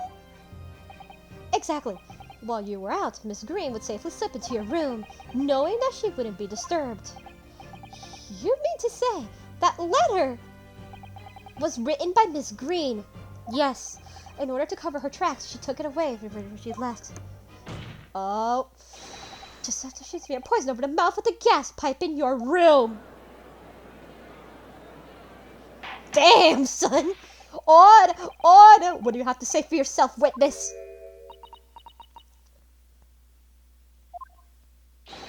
Just who are you? What are you trying to kill me? Miss Green's motive should be obvious.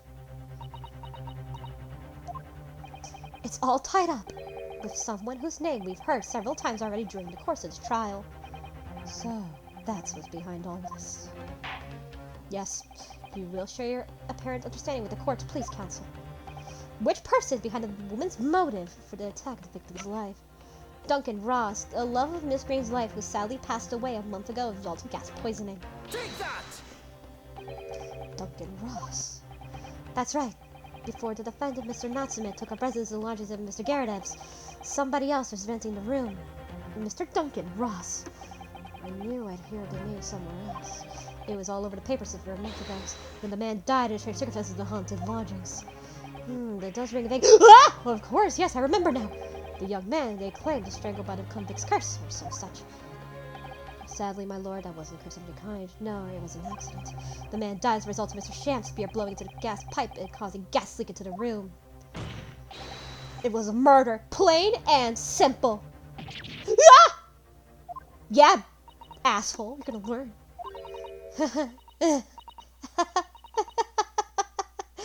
Well, what do you know? The world is so unfair. Curses, curious deaths. That's all people care about. If it's an interesting story, they want to know. It doesn't cross their mind that real people are involved. And once they're born, just 1 month later, once the story lost its appeal, everyone's forgotten him. You mean you? Duncan was! Mr. Ross was Miss Green's fiancé. Fiancé?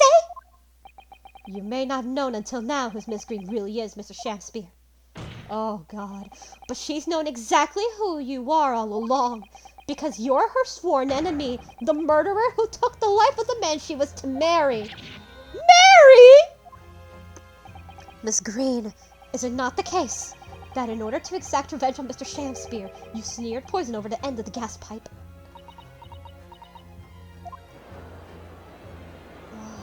Dude. This is all quite extraordinary. Am I correct in understanding that you accused both parties, counsel? Each one for different counts of murder? Attempted murder and murder. Yes. Yes, my lord. That's correct. Objection!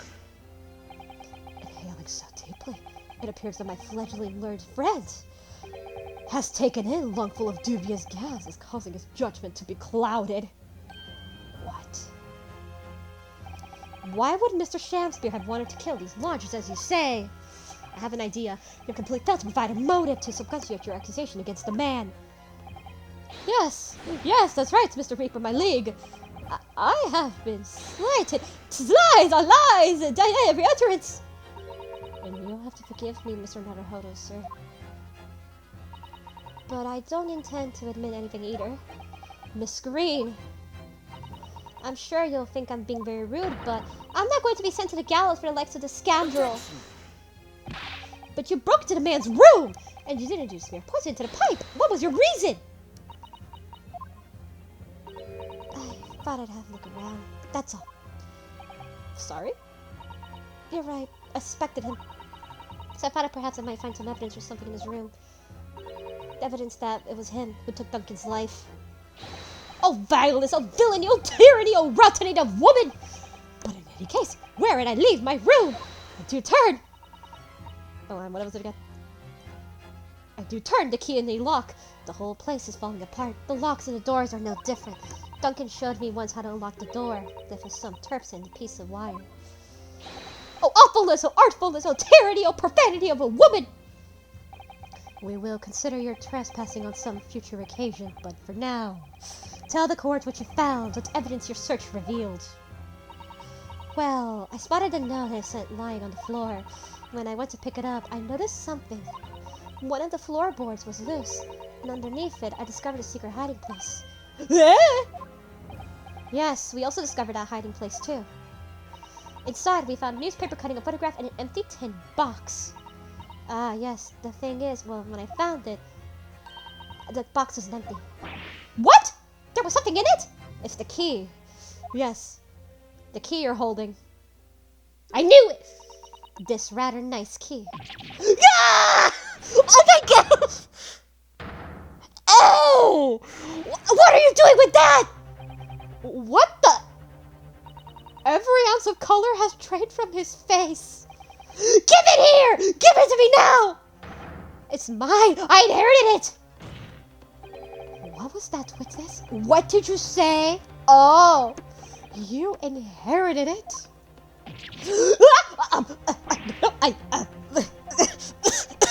What's all this about? He inherited that key! It was obviously important to you since you've gone such lengths to hide it, so I took it. I don't know what it's for, but it took something precious from me, so I took something precious from you in return. So what it means you can open something new, I don't care. Give it back this minute! Give it to me! Calm yourself, witness! So Mr. Shamspear has tried, and in one case succeeded, to take a life of 2 lodgers now. Yes, his motive for doing so is the key to everything that happens. Literally. It's true that there appears to be no motive to support the accusation against Mr. Shamspear at first, but considering everything we all know now, I think there's something actually that could explain it. What? I need to recall every piece of evidence at our disposal, everything we've seen and heard. Because I'm sure it's caught a glimpse of the link that runs through these events. In that case, counsel, I just handed present evidence to accord and support your claim. What is to explain the motivation of Mr. Shamspear's alleged crimes? Take that! Capital. This is an official police report, is it not? Descendant file. How did you get a hold of that? Selden. And now sadly deceased Mr. Ross and defendant Mr. Natsume have only one thing linking them. The fact that they have lodgings in the same room. Well, yes, you know, certainly. A room is formerly occupied by Selden. Until that is arrested by Scotland Yard for his involvement in multiple burglaries. I see. Then it so happens the convicted Selden left behind a very successful mystery that he died. The sum, £1,000 worth of loot that he stole, which is yet remains to be found. Ah, yes, of course, it's coming back to me now. It's free in the file here. £1,000 lost en route to hell. That was how the paper summed it up. It seems that one particular fellow inmate was convicted with fellow moments, and it's not hard to imagine Selden entrusting his inmate with the most closely guarded secret, the location of stolen loot, and perhaps a key to unlock whatever container valuables were in. You were the inmate! What? You mean this key is the key to it all? Mr. Shamspear is you, wasn't it? You were the capital offender's side when he died, were you not? What are you talking about? 'Tis a false charge, I tell you! False charge! The name of the inmate who was jailed his death is noted in this file, but a simple telegram of the prison where he died will quickly tell us how false the charge really is. but even if it's true, why would the man be so intent on killing every occupant of the convict's lodgings? There's only one explanation for that, my lord. To get the treasure. It was in that very room the Selden hid his loot!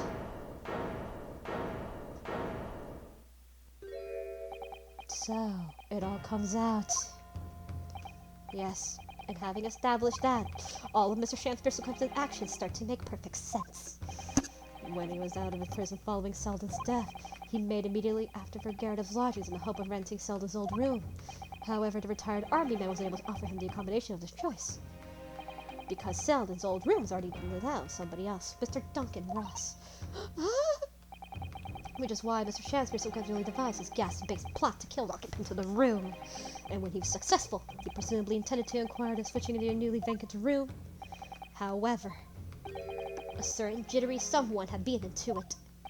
Mr. Sasaki Natsume, the defendant in this case, no less.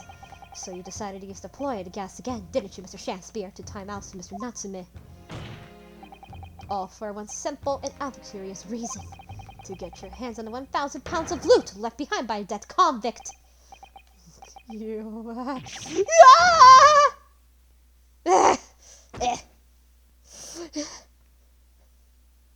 Oh, well, he admitted defeat. Looks like I'm gonna snuff it before they get to stretch me neck. Listen, I want you to have me loot. Anything to stop the coppers getting their mitts on it. It's hidden in the room where I was lodging when they got me. Here is the key to it. Take it. Always stay one step ahead, mate. See ya in hell, I guess. Shamspear.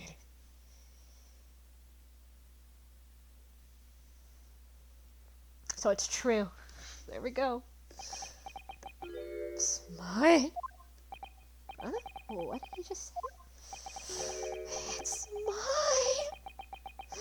That loot is mine. Oh my god!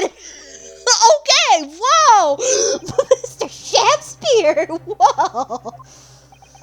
It's lies! I don't accept any of it. Why should I?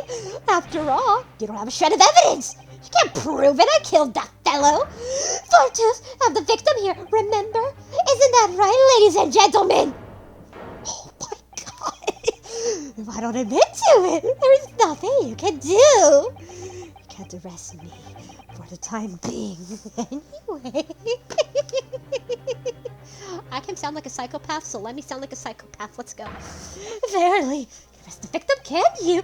Isn't that right, ladies and gentlemen? I'm so close, I just need a few more hours. I swore to myself that I'd get my hands on it, and I can almost taste it now. So you really think I just give up? Oh, sweet God. There's no question in my mind now. This man's guilty through and through, and insane. But he seems so utterly intoxicated by the idea of the loot. I'm afraid that however hard you press him, he'll never present his done, Mr. Naruhodo. There is a way. There is one way I can finish him. Well, there is an achievement you can get, so let me go and show you guys that achievement called Looter. Let me show you that. No! He's already committed to the most heinous crimes to get his hands on the loot. It's actually right around here. Here's all I need to do. Find it first. Fine plan. Where not for the fact that police thoroughly searched the following death for Mr. Ross and Mr. Ross, Mr. Ross. Indeed. Without conclusive evidence, it certainly cannot rule. If only. Well, there was some way we could find the convict's loot quickly. piece of the contents puzzle. But think of the position already. Or rather, think about it for walls suits the letting. My lord. Yes, counsel. The defense would like to propose a violently convicts in loot. I believe ready possession to something that could get the clues with whereabouts. Up.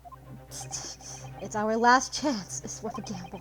Besides, we've had the same technique on once already. It's paid off. Very well, counsel. Let's hear your idea. Who do you propose, or what do you propose we use? We can use to convict its hiding place.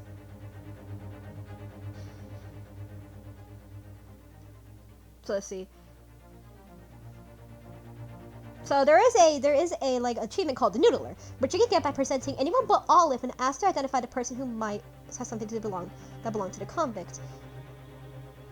What do you propose we can use to locate the hiding place of the deceased convict's located? What can we use? So what can we use to?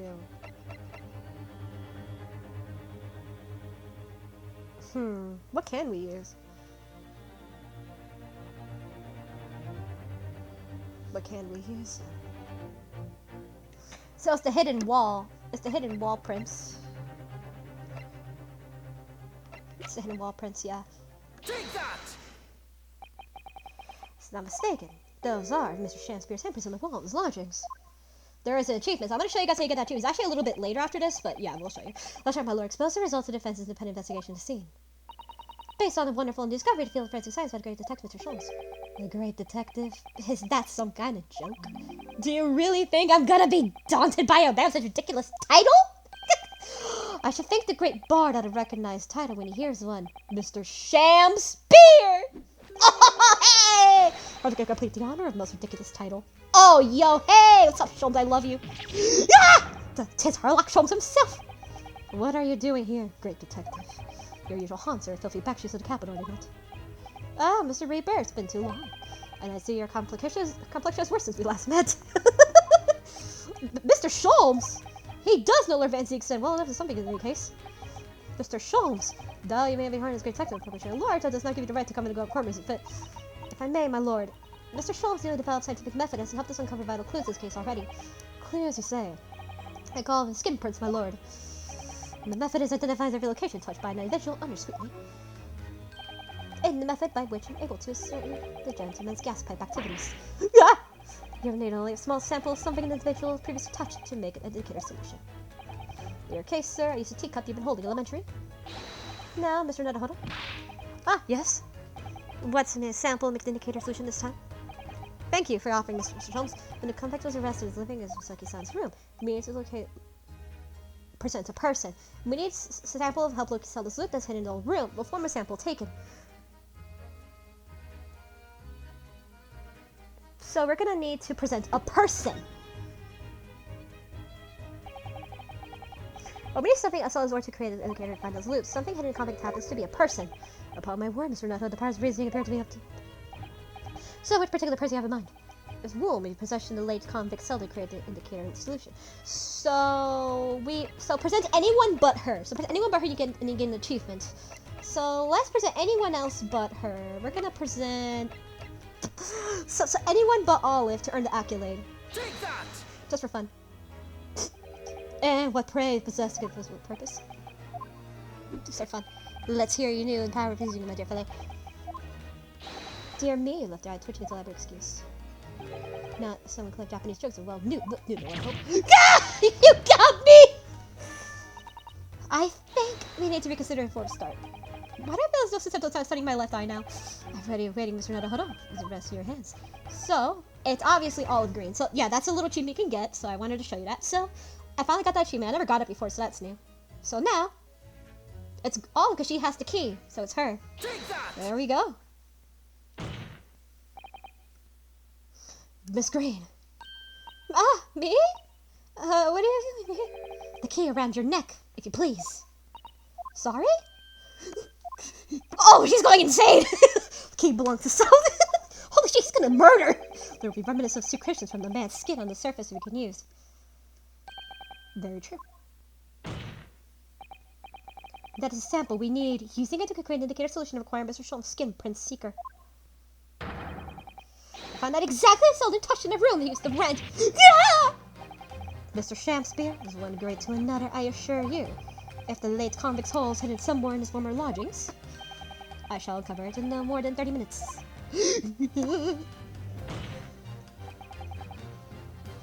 So, Mr. Shamspeare, the truth is well within our grasp now, and as such, you will never get your hands on Selden's stolen wealth.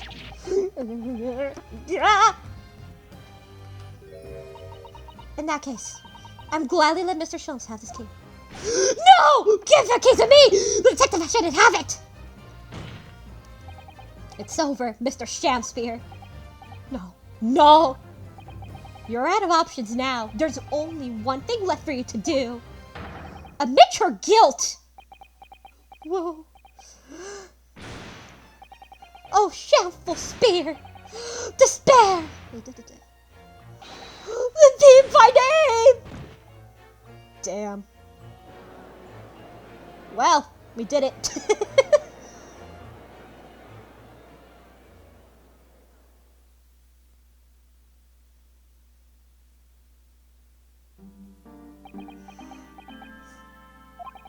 I never intended to kill the man. I just wanted to drive him out of the room. That's all. So you have time to find the convict's haul of stolen goods. Yet after you killed the young man, you still didn't move into the room. I asked the landlord, of course, pleaded with him, but he refused. Why? I was 3 months behind with the rent, for one thing. Mr. Garrett really has a lot to put up with.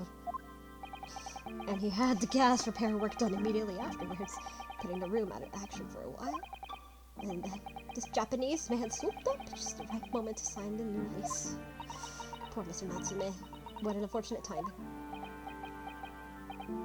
Then, 5 days ago, after the incident on Briar Road when the Japanese fellow got himself arrested, I thought I'd finally have my chance, but it wasn't to be. No, the scene was sealed off and guarded by the police night and day. And if I remember rightly, Mr. Shaw spent the whole day in there reading books. I couldn't even enter the room, let alone search for the loot. Which is why, did the day Mr. Natsume was acquitted and returned to his room, you once again tried your trick of blowing air into the gas pipe that feeds the stove in his room. Unbeknownst to you, however, that action would lead you to a deadly trap.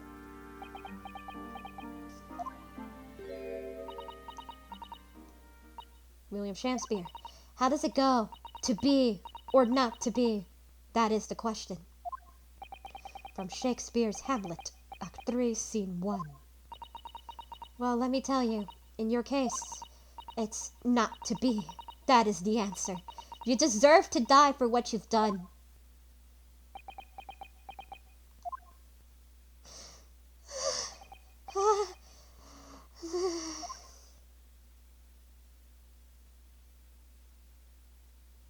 Well, that's what you get, bitch.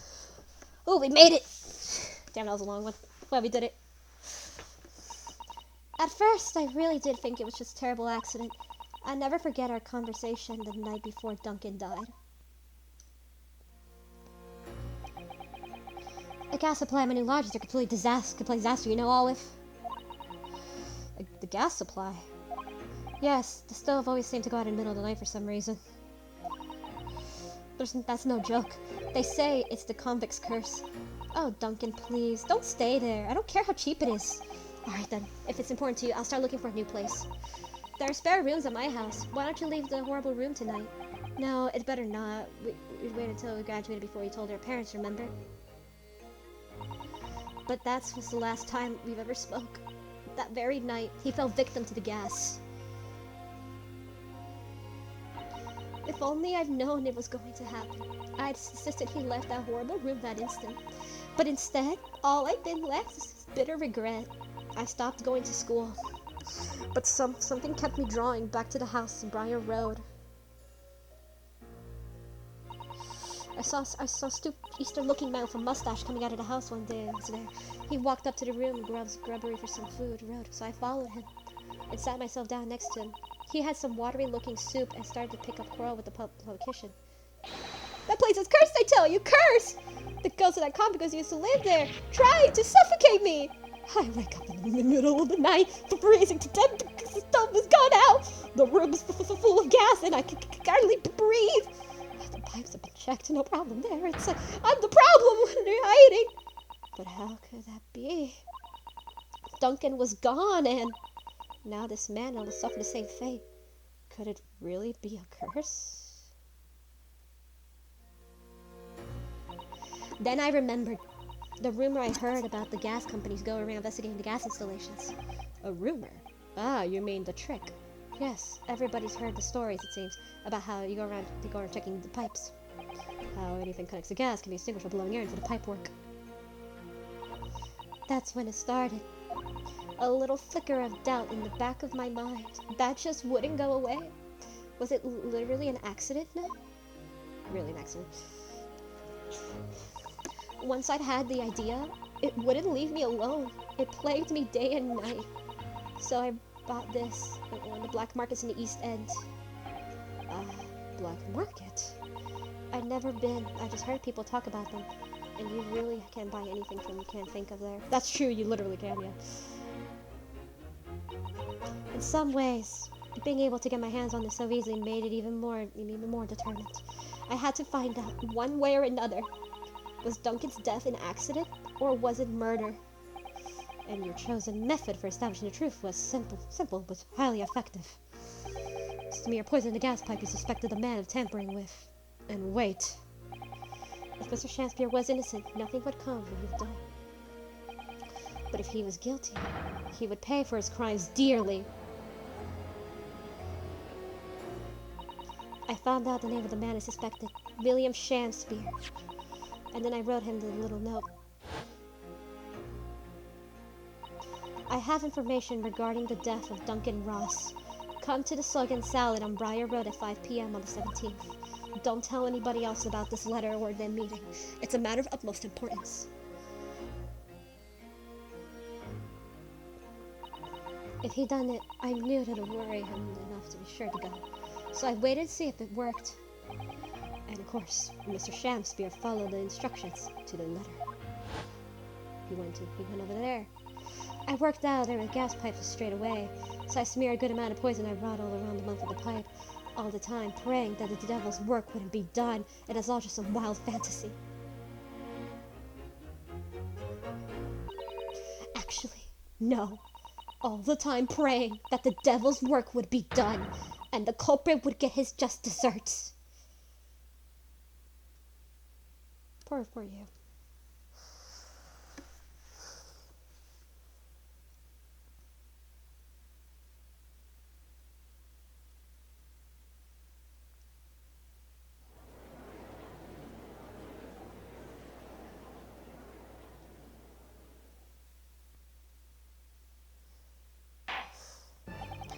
"3 days ago, when you were first stood in the dock before me, this whole affair seemed relatively straightforward.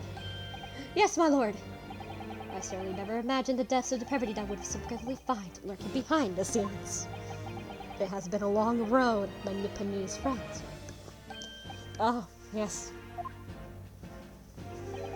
And one I certainly didn't envisage walking with you. Nevertheless, together we have reached the light at the end of the tunnel, as it were. Miss Green. Yes, my lord. You will henceforth be stripped of your freedom, as punishment to your attempted murder of Mr. William Shakespeare. Yes, I know. And you, Mr. Shakespeare, you will be tried for the murder of Mr. Duncan Ross in cold blood, and the subsequent attempted murder of Mr. Seki Natsume here present.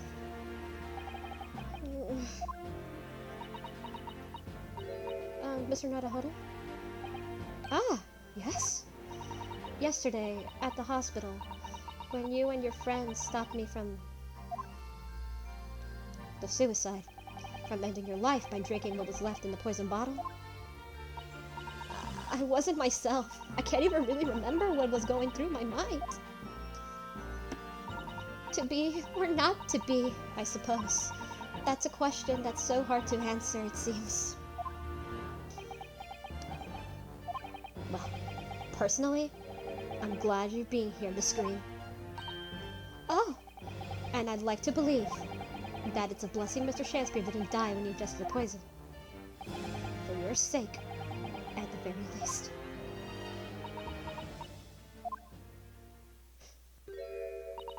Because of you, I choose life, not death.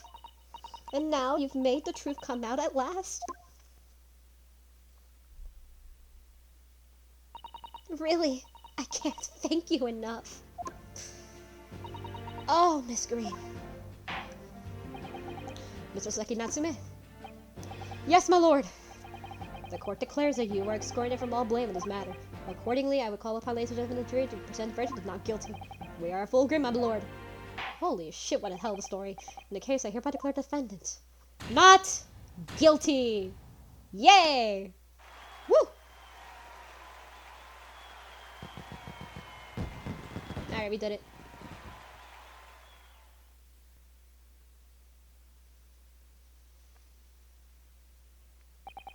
Court is adjourned.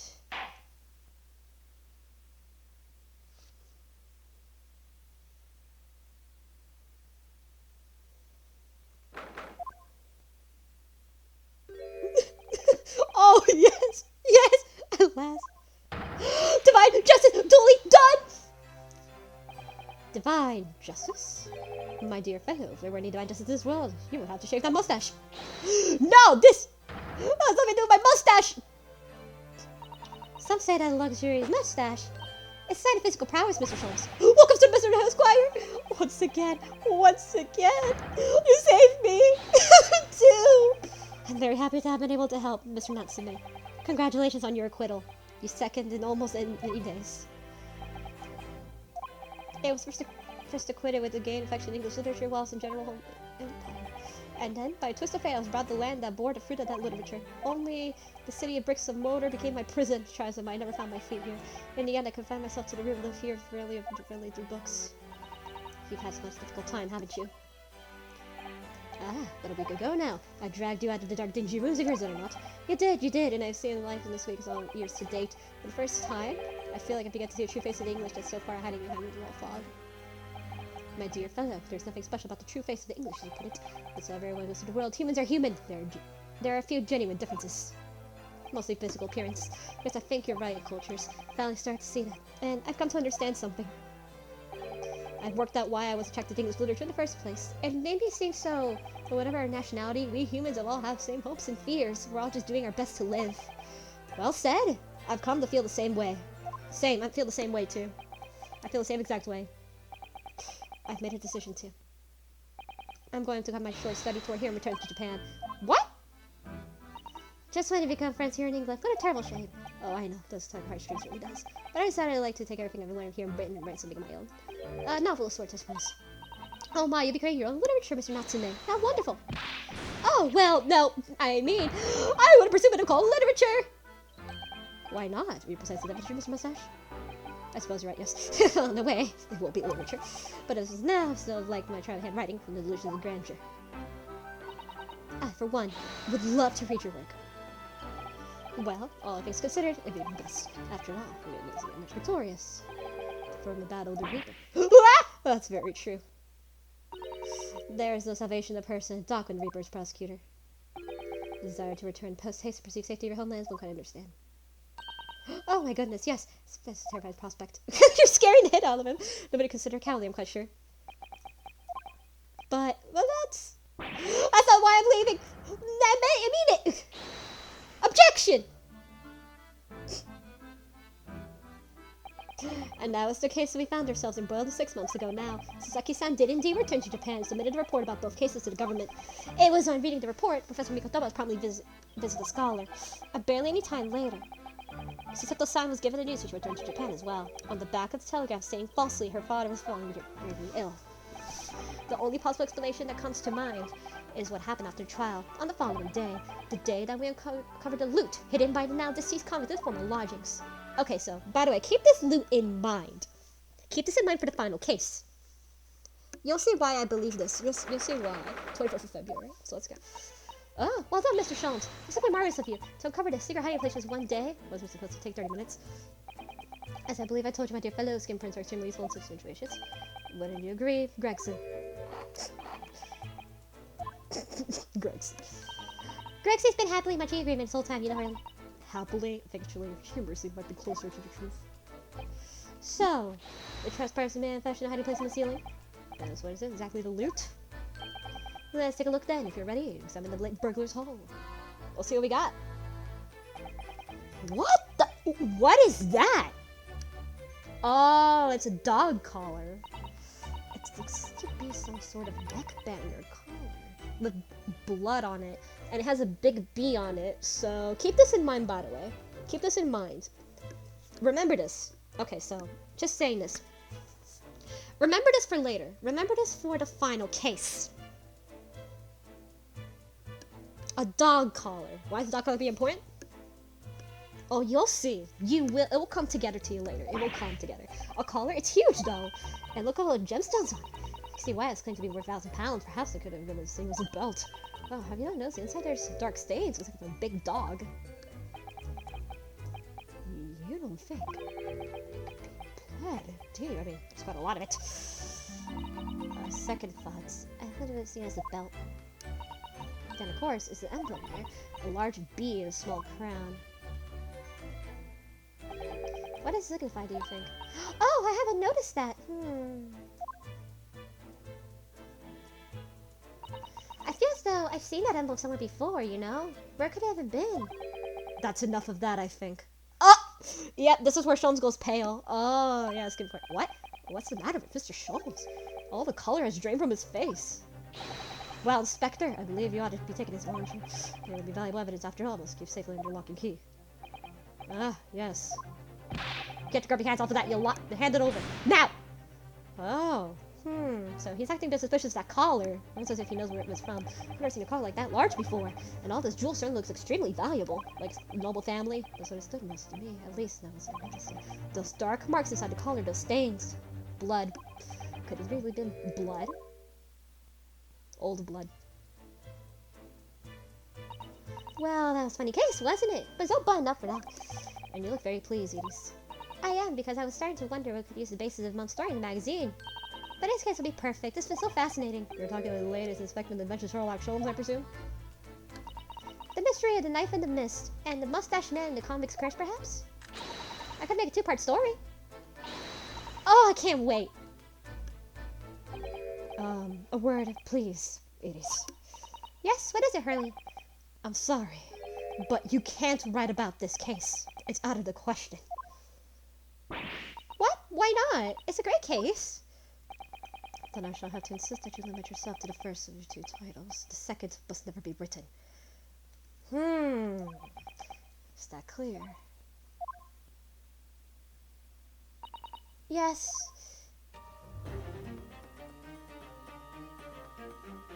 Odd. So it was that the second of Souseki-san's cases became buried in obscurity.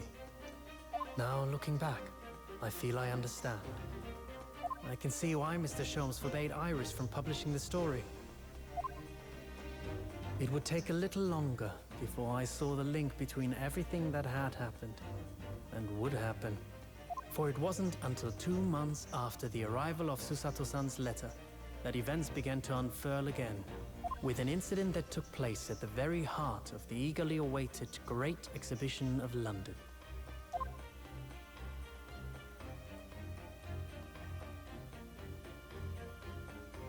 Wow. That's the end. So anyway, hope you guys enjoyed this video. Hope you guys enjoyed it. So yeah, the case is over. So the second case is over. So we'll start the third case in the next episode. We'll start the third case, which is going to be the Return of the Great Departed Soul. So that's going to be our next episode. And that's going to be a long case, by the way. So this is a long one. So I'm just going to say right now, it's going to be a long case. So it's going to be long. It's mostly about the trial, but there is investigation too. So it's going to be kind of split, just like that. So next time, we're going to go ahead and start the Return of the Departed Soul. This one is a very, this one is, well, you know, very much a long one. And also, for a third episode case, holy shit, it is a crazy one. Let me tell you. From my experience with this case, holy shit, it is one hell of a case. That's what I will say. All I will say is that. So yeah, see you guys then. Bye.